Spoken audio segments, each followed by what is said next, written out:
يا اخي الدوري الحرام ده طعمه حلو قوي. الواحد بيستمتع لما بياخد دوري حرام. طبعا احنا دورياتنا كلنا حرام يعني لجماهير اخرى غير جماهير الاهلي، ما بين قوسين الزملكاويه يعني. بس طعمه حلو برضه، تحس ان انت مبسوط وانت بتاخد دوري حرام كده. على راي تيفو الالتراس، الكل يعيش اوهامه والدوري عارف مكانه. انت كده كده عارف ان الاهلي كسبان الدوري، ومش خايف ومطمن ومتاكد ان الاهلي كده كده هيكسب الدوري. بس اللي انت ما كنتش متوقعه بقى هو الاداء الفشيخ والماتش السكسي فوتبول اللي انت اتفرجت عليه النهارده.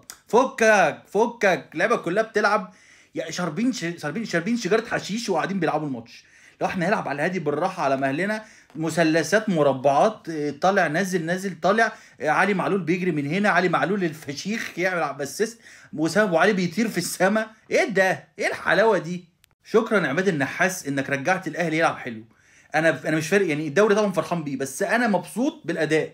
فكك من كل حاجه، الاداء جميل، انا مبسوط. واتمنى دي ما تبقاش الوداعيه لعلي معلول، يعني اتمنى ان هو بقى الناس كلها قعدت تنططه وقعد يفرح مع الجمهور والجمهور يحييه والكلام ده كله. اتمنى ما تبقاش الاخيره. بالله عليك خليه قاعد شويه، بالله عليك والله العظيم. يا عم ما عندناش حد غيرك والله العظيم.